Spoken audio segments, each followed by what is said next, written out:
Hi, welcome back to the Watercolor Westport Stories podcast. We're so glad you're joining us today. And today is kind of an episode that is a departure from some of the community building ones that we have done where we talk to our homeowners or our suppliers.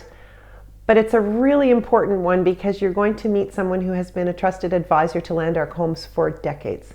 Carmen Flegel is an accomplished professional in her own career and led the very successful Hollister homes in the Ottawa area for many, many years. And Stephen Rolston isn't here today, but I get to have this conversation with Carmen and get to know her because, in fact, for us, we've communicated many times over email and different formats, but this is our first in person, so you're getting to be part of it. So thanks for joining us and welcome, Carmen. Thank you. I'm so glad you're here. It's really a real privilege for me because I know that you bring a wealth of knowledge to the home building experience that Land Ark has had here in Westport, and you have some local roots. So I would love for you just to share with our audience some of your own story. I started out as I told you, I was a CA student at Thornridell, and from there I got my CA in 84, and then from there I started in the family business in 1985 in Hollister Homes. And I worked there till we retired in 2013. Amazing. And when you say you started there, what was your role? I was just in accounting back then, and then I went into the sales and marketing, and I preferred the sales and marketing aspect of the company. It's much more interesting, and I really enjoyed dealing with the customers. Yeah. I know that the home building from this perspective that you've witnessed here in Watercolor and in Westport is likely very different than what you had with Hollister. And I would love to hear a little bit of some of your observations of some of those differences.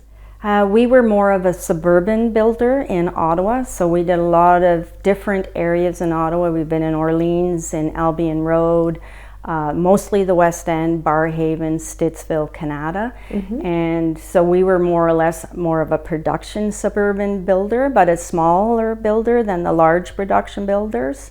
And we more or less customized homes for people. Like when I first started, there was a lot of builders that just, you could only buy the plan, you couldn't do any changes, you had to stay with the plan. And then we were the first one to introduce changes where you had different options to the plans, which is mostly what you see now with all the builders. They offer an optional kitchen, an optional bathroom, things like that. So we more or less were the ones that started that, just to be different than the rest of the builders.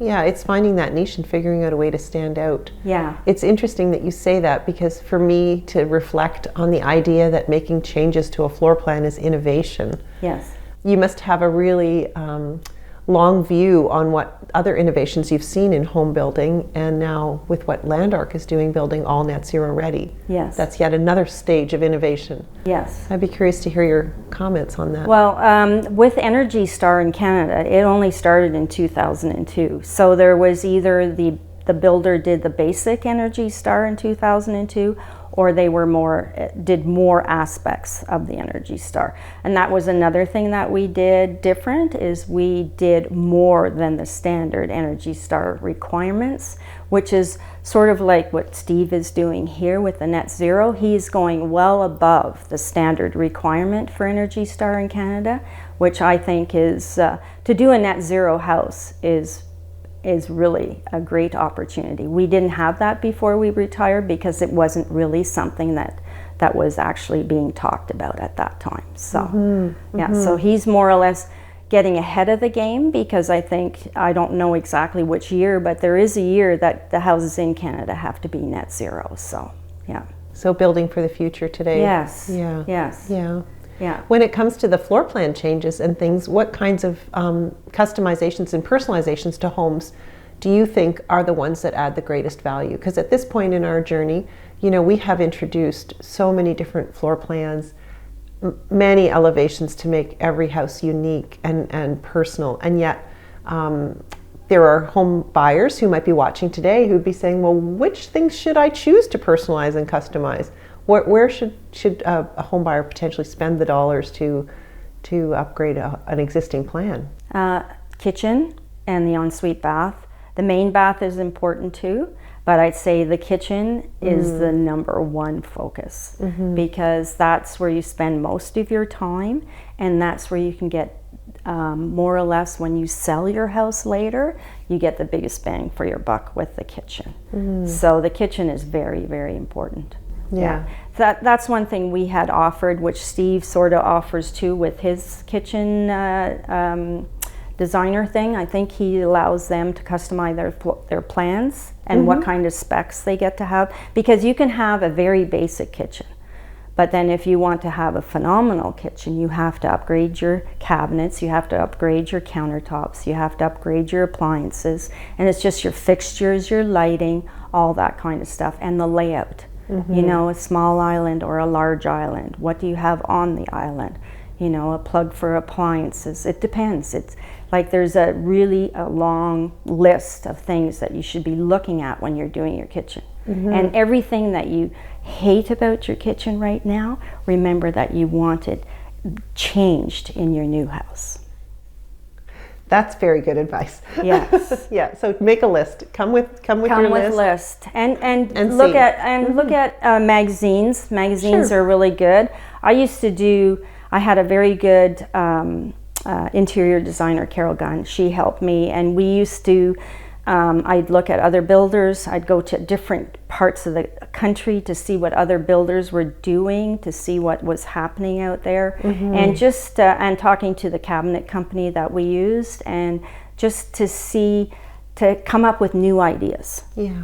So when the customer sees the new ideas, they usually like to have that new idea.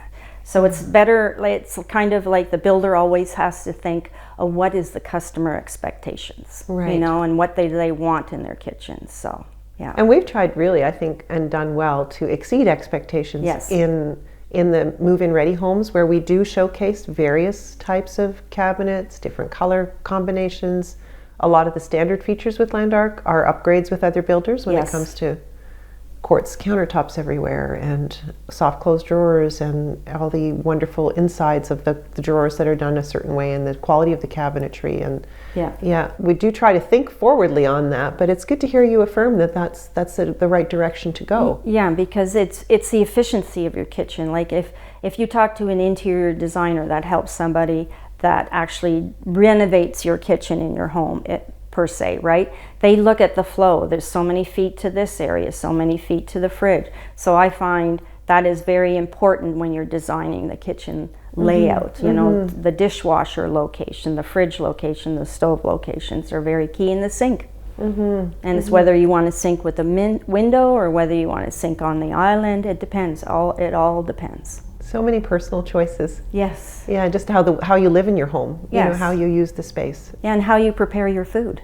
Do you like to have a big island to prepare your food with a small sink, or do you just want to have an island with just, you know, prep space and everybody can prepare the meal together? It depends on whether you're a person that just wants to do the kitchen for yourself, or whether you want the person to do everybody as a family starting to, you know, learn how to chop vegetables and stuff, you know, just basic. Oh, sure. Do you need cooking. a spot to pull up that step stool for a grandchild or a daughter or son who wants to mix it up in the kitchen with you? Yeah. There's lots of things to think about. Yeah. We work with Brenda McPherson, as you know, as our designer for many of the selections packages that she's assembled for our homes and for our buyers.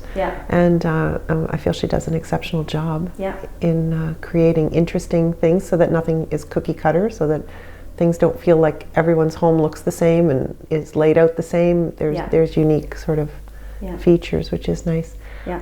When it comes to that decision of going into a new home, what are some things that you would consider? Like, what's the checklist? If I was going to go house shopping tomorrow, what would you sort of have on the radar for a home buyer? Well, it depends on what you want. Do you want a bungalow, which mostly we have here in watercolors? You have bungalows, or do you want a 2 stories? And what's your family needs? Are you just a young couple? Do you need to just go into a townhouse? It all depends on which stage of life you are at and how big your family is. A single person, a couple, a family with young children, each each level of your stages of life have different needs. And you have to consider that when you're looking at a new home. Yeah. I know Stephen had asked you to give some advice for those people who are looking to the new home shopping experience and what that journey looks like. So once they decide, that, hey, we need a bungalow, or we need a 2-story, or we want a bungalow with a loft, the options are all here in watercolor. We do have floor plans for every one of those needs, the attached homes. What's the next step? The next step is deciding what your needs are, how many bedrooms and how many bathrooms that you want. Do you want that loft? Do you want the basement finished? It all depends on your lifestyle. So most of them here are 2-bedroom bungalows. So if you want to have a guest bedroom in the basement with a separate bath and a family room, or if you want your guests to be upstairs, it depends on what what your preferences are, right? Sure. Yeah. And depends on your size of your furniture. Like, people don't think about that. When I say when you're downsizing, like most people are doing here, this is the opportunity to have a nice time to buy new furniture and get rid of your old stuff. Sorry. But I think that's a great opportunity. A refreshing, and then it's like a whole new stage. Like with the downsizers, it's a whole new stage of life. With young kids, it's their first furniture, where they buy their first furniture and stuff like that. So everything is all dependent on what they're looking for. And it's all price too, right? It depends on price. Sure. Yeah. Do you think about, if you were to think about that list of things that if somebody was comparing, I'm going to move versus I want to renovate my existing home, what kind of conversation would you have with that person based on your experience? Because I know you're, as an accountant too, you've learned to crunch the numbers and do those cost comparisons. Yeah. With the renovation costs now, they're very expensive. I've learned that over the last few years, and just talking to people that are renovating at this time, and an interior designer and a cabinet company. They are not at the price they used to be. So when you're looking at a main bath, like to refurbish, because it depends on the age of your house. If it's built prior to 2002, you're already a 23-year-old house. Right. So now you're looking at what has to be repaired, because mostly the floors have to be done. The bathrooms have to be refreshed. The kitchen has to be refreshed. Lighting has to be refreshed. What's your insulation level in your roof has to be looked at.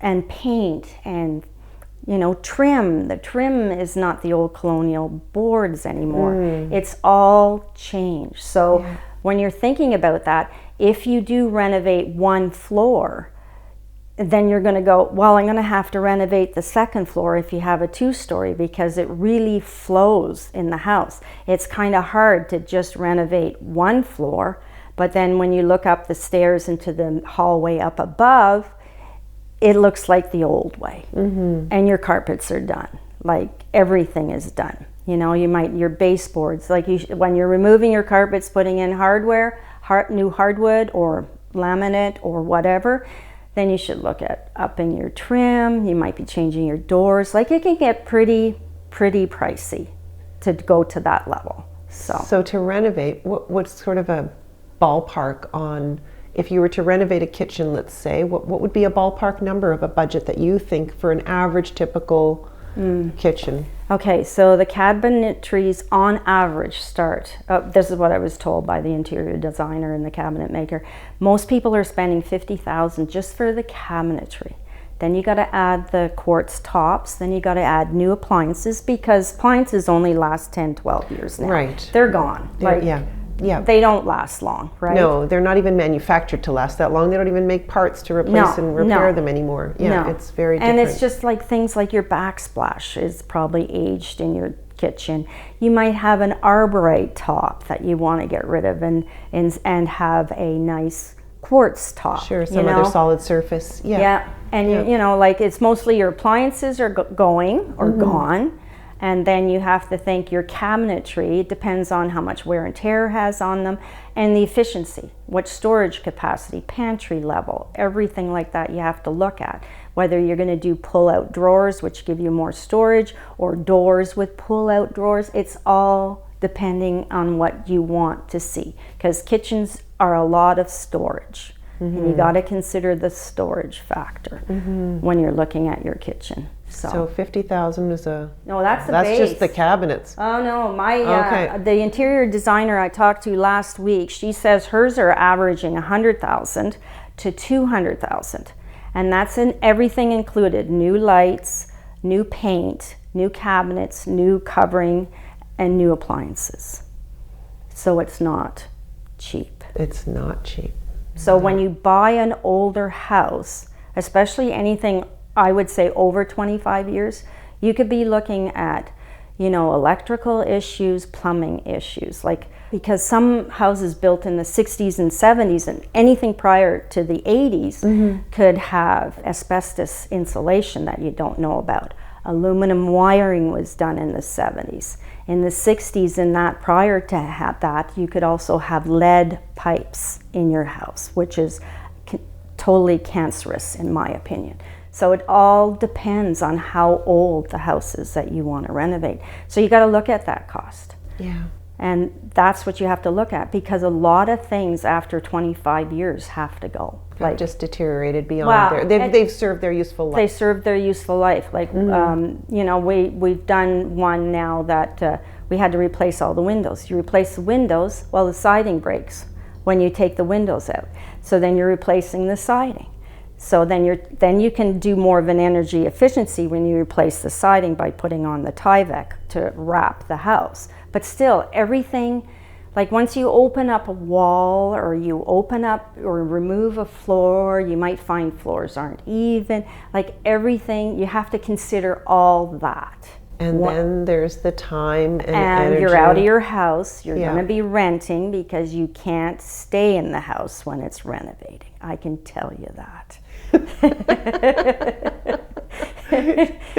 That's a very convincing way of saying it. You're just not doing that. You have to move out. You can't move. You can't stay in the house, because the dust from the drywall, if you change just the layout of your kitchen, you have to think about that, right? You might be replacing a wall. You might be putting a structural beam in the ceiling. It all depends on what you're going to do, right? So it's a big undertaking. So your furniture should be all out. It's no different than what you see on Property Brothers, where everything is out of the house. You are out of the house. And you start over. Yes. Okay. Yeah. So for those people that want a more turnkey operation. Yeah, buy a new home. Because you can actually, everything is at newer levels. All the insulation, like what you have here, net zero, very, higher than most. And you have everything brand new. You're not dealing with somebody else's thing that was hidden behind a wall. Yeah. I always preferred new. Well, we're definitely trying to build homes that have a longer life as well. Yes, you do. Yeah. So what kinds of elements do you see that Land Ark is doing that actually makes that a reality? Because we can talk about it and we demonstrate it, and certainly we have research and information about the suppliers and the materials that we use, but I'd love to hear your perspective. Well, they have the net zero, to my opinion, that's going to help you for many years, because you're actually reducing your monthly costs. That's what you have to consider too when you're looking at a renovation, right? Your monthly costs, they're not going to change even though you've renovated. You're still going to have the air going out through the walls. And here it's all electric, which I really like. I think the way of the future is electric heating. Okay. I have geothermal, so I've already done a little bit more. Yes. And I think the new systems are much more advanced than they were, the new heat pump systems. So I think that's one of the features that I really like here. It's the siding, that's the cement board siding. Okay. Yeah, that lasts longer than vinyl siding, so that's something to consider. And just the windows, the Energy Star windows, the triple glaze, they're not like your normal drafty window, They're more efficient. They keep the sun out. And then that can help with all the UV damage. Yeah, UV damage, and especially in hardwood. Have a carpet, UV damage, not hard with the windows. In the summertime, it keeps the sun out, so the air conditioning costs are down, and in the wintertime, it keeps the cold out.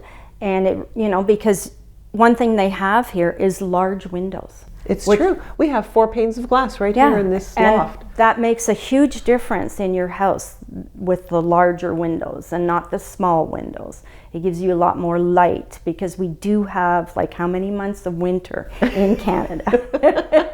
And that light really helps, in my opinion. So the windows, the exterior sideboard, using the electric system, to me, it really makes a difference here. Yeah. And the net zero, the insulation at the walls, the spray foam insulation, all that, Under the slab, the whole, yeah. That's interesting. I am encouraged to hear you say, as a veteran in the industry, that you feel electric is the way to go. Some people coming into this community are concerned about that. They've lived with natural gas their whole life, some of their fossil fuel burning instruments to heat their home, to run their appliances maybe. So I'm really encouraged to hear you say that. Yeah, well, then you have one bill. You don't have a gas bill and a hydro bill. You have one bill. And that to me makes a difference too. You're not, when you retire, you want to downsize your payments. You want to downsize how many people you pay. It's one of the things of decluttering your finances. So that it's much easier in my opinion. We have a heat pump at the cottage and we have geothermal at home, and yes. Okay. Yeah. Have you gone to solar anywhere? No, not yet. Not yet. No. Just for that resiliency, I think some of our homeowners have chosen, I think we have about 20% now that have chosen to put solar on, so that they have that backup power source in a battery wall too for interruptions of service, which gives them some peace of mind, and it also enables them to go fully net zero, not just to the net zero ready.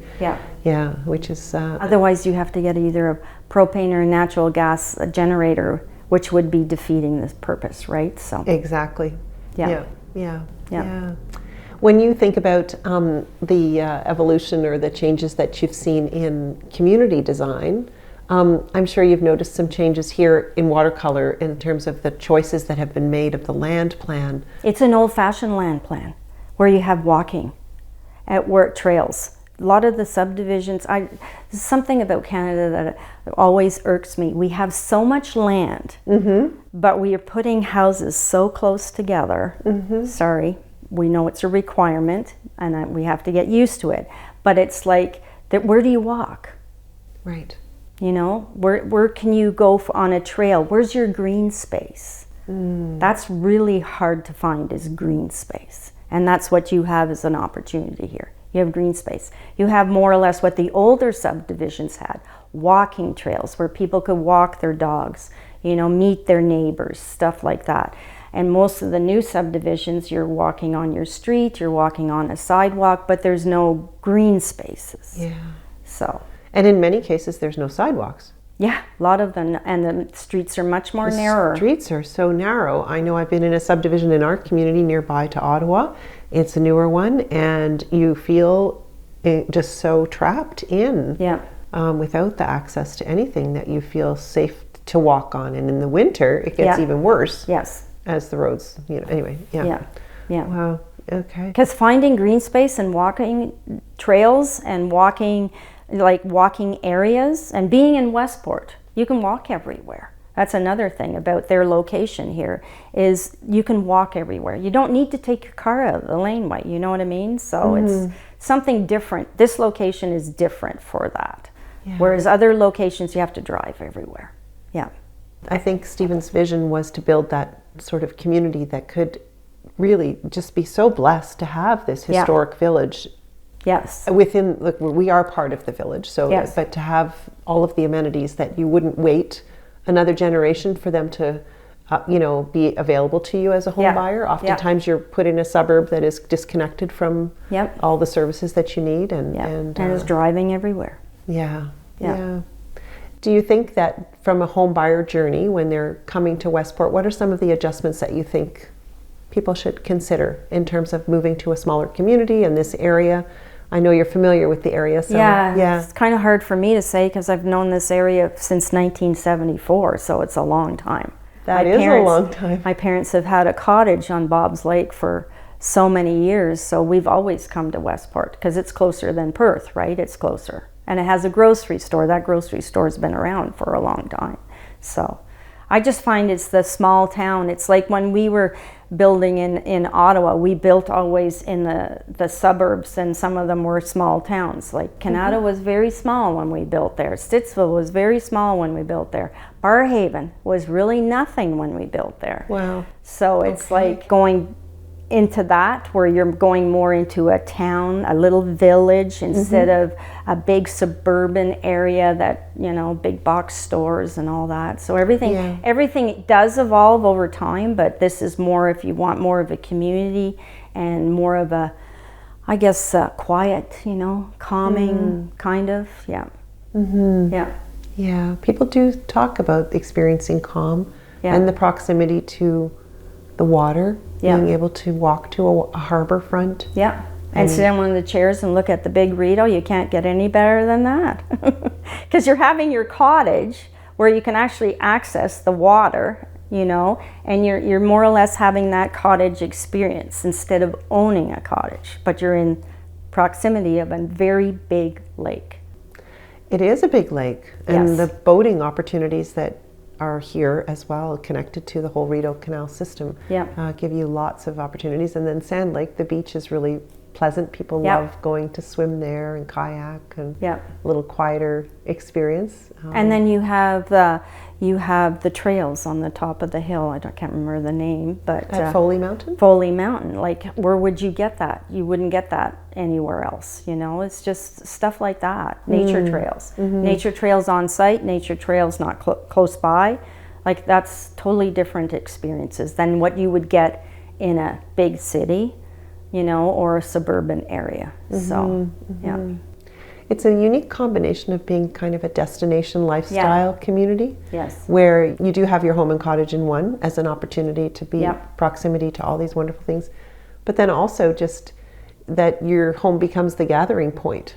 People want to, you know, your family, your friends, you become that place that let's go visit because, you know, there's so many things to do. You know, you have family that visits you regularly, so you've experienced that. Everybody wants to come to the cottage. Yeah, and we're hopeful that that'll be the case here too. As far as making choices for individual homeowners, again, I'm going to focus on that because you did so much of it, guiding people through those decisions. My sales team did, but I was part of giving them tools to guide them through that process. So, So that downsizing, right sizing, as we like to call it, what are some of those early steps? Like if you were to kind of give someone a checklist, if you're thinking about moving to watercolor and you know this is going to be a change in the footprint of your home, what would you suggest? To think about how much space you want to maintain. Everything is about maintenance. When you want to downsize, it's more or less how much do you want to maintain? Do you want a big property to maintain, or do you want a small property that you can actually go on trips and travel and do the things you want to do? You know, or buy that nice car that you've always wanted to have in your life, you know? Just things like that to think about, and that it's a new adventure. Okay, I like that. I like adventures. Yeah, it's a new adventure because you're rethinking, like you've done the family life, your kids are out of the house, you know, they come to visit, so you have to have space for them to visit, but it's like sort of, it's now my time, you know what I mean? It's our time. It's what we want to do.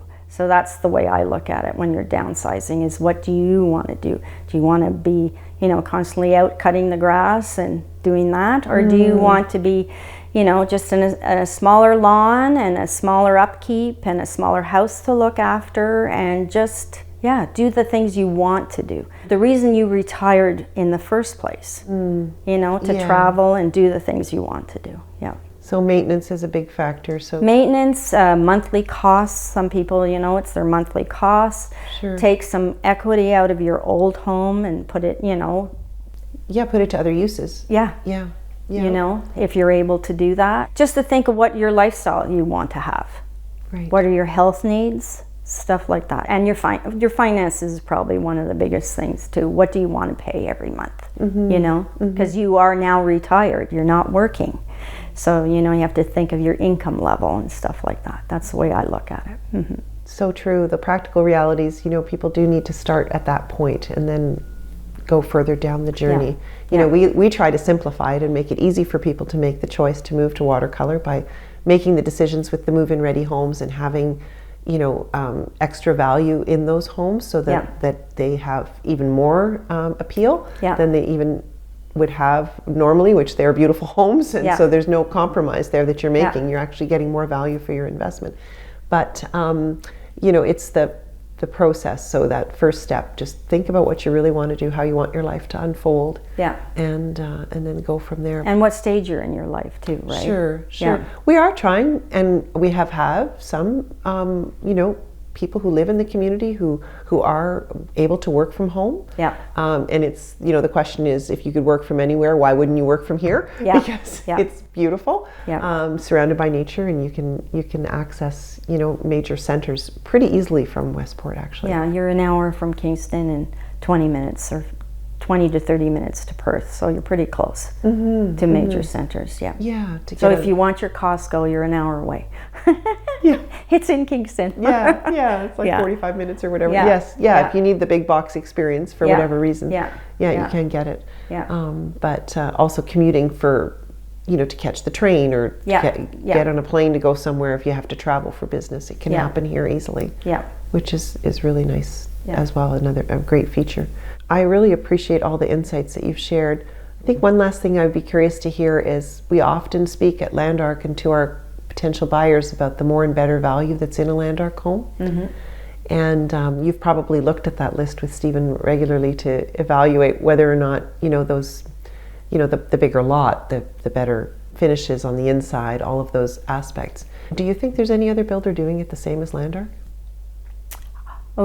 When I see their model homes, no, because I do tour model homes. I still have an interest in the business, even though I'm not in the business, right? So when I do tour model homes to get decorating ideas and stuff like that for renovations and stuff, I shouldn't say it, but yes, it's attention to detail, and I think that makes the difference. Showing more upscale than a basic. Okay. So it's the attention to detail. Interesting. Our homeowners say that when they take that finished tour before they take possession of the home. There's nothing wrong with this house. Everything was done right the first time. And certainly there is a lot of pride in the craftsmanship of the homes. And I think the value of the better materials, the better process of the construction process, start to finish, of the organizing of the trades and the delivery of the product on time and on budget, is really, it's nice to hear you say that. That is a standout difference for Land Ark. And I'm really proud to be part of it, I know. And I know that you've contributed in your council over the years as this community has come to life. I only really started with them when they started this project, so like Steve does have a very good vision, and he had a very good vision, and he had a good thought process about the walking trails and being able to offer the walking aspect. So very important when you retire to have some kind of hobby. And a hobby, walking every day 30 minutes, they recommend it. They recommend 30 minutes a day, so I think that was the number one thing, is the walking aspect when you retire. Very important for your health. And just the way he designed the community, more or less. Every home is got different appeal, colors. The colors you wouldn't see in the city. In the city has become, I find this much more of a calming neighborhood, where some of the ones in the city, I find they're getting very stark and dark and edgy. Sorry, maybe I'm a little old-fashioned, but I find this much more calming and relaxing, and amazing. Even though the model home is a dark color, but it's fine. It's a nice dark color. You know what I mean? So it's got a warmth to it. For sure. With the wood accents. So the wood accents add a lot to the charm. Well, thank you so much for taking the time. I know you made the trip to be here too in Westport, and I really appreciate that you're here and just sharing your experience and knowledge with us. that's part of what this podcast is just to give people opportunity to share their stories, to hear a little bit more about what it could be like to live here, and your time spent with us is really appreciated. Yes, thank you. Yeah. So thanks for joining us today on the Watercolor Westport Stories podcast. You can like, follow, and share us on so many different platforms, but most of all, we'd love to hear from you. If you're listening in and you have suggestions of other podcast topics that you're curious about that we could pursue, please let us know, and share the podcast with someone you think might be interested. So thanks again for joining us, and we'll see you again.